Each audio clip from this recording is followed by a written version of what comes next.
Personas are an interesting way to work to bring some life to your market research, to put a face on the customer that you're beginning to envision. And it also gives you something to look at, almost like an avatar, as you're talking with your teammates, as you're talking with prospective collaborators, to help you understand and reference and really work to define who is your real target market. So it's useful in many ways for describing that customer. It's some precise definition of who exactly is that customer, what are their goals, and what do they want to accomplish. They're not real people, because we're doing all this very early in the envisioning of your company or your new product. They are hypothetical, but intended to be representative. To illustrate personas, we'll take a look at a few examples. So here's an example that would be relevant if you are in the apparel business, you're in the shoe manufacturing business, and you are building personas for prospective customers. So this is a persona example for Brandy, a 36-year-old Los Angelian receptionist that has narrow feet. And the motivations here are that she gets emotional about shopping for shoes because she can rarely find a pair that fits. And she's turned to online shopping to avoid those hassles. And she's found your company, Monroe, after Googling narrow width shoes and reading about other reviews that your customers have posted. Her goals are that she needs a size 4A and would like to purchase several pairs to fit different occasions of different styles and different colors. And she's hoping to find something that she doesn't have to sacrifice style when searching for something that fits well. Common frustrations: not being able to find the available shoes by width, getting far fewer options in her size than the options that might be available for more typical sizes, and there are no other recommended shoes when she's looking at a pair that she particularly likes.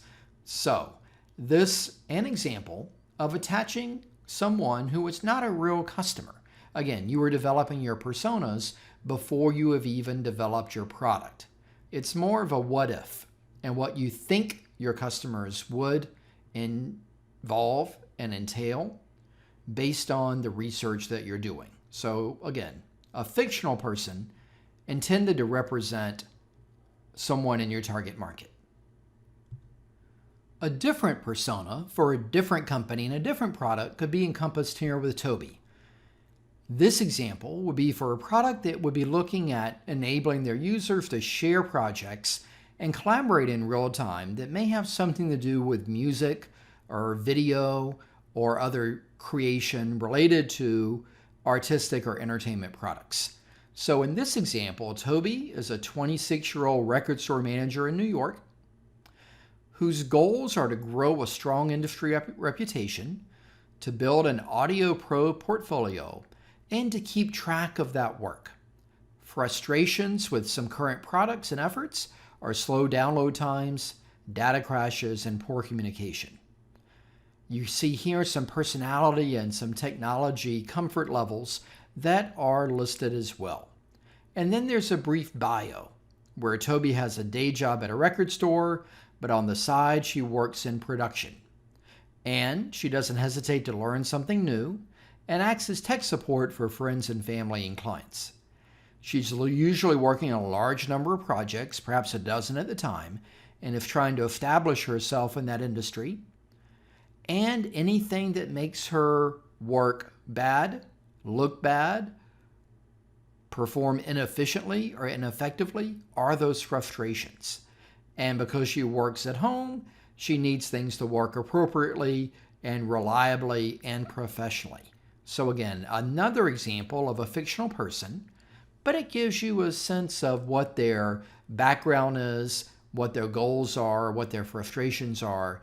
And if you're developing a product to serve someone like this, it helps you get a face to go with the perception of who you think your customer is. So there are a lot of benefits to personas. One, it empowers everyone on your team with a common foundation. on the information and reasoning that you're going to be using to make decisions. Secondly, it should help align what you're doing decision-wise as a group with the customer that you're doing it for. Lastly, it should make the results of your independent work more congruous, more common, and complementary, and therefore additive instead of discordant or counterproductive.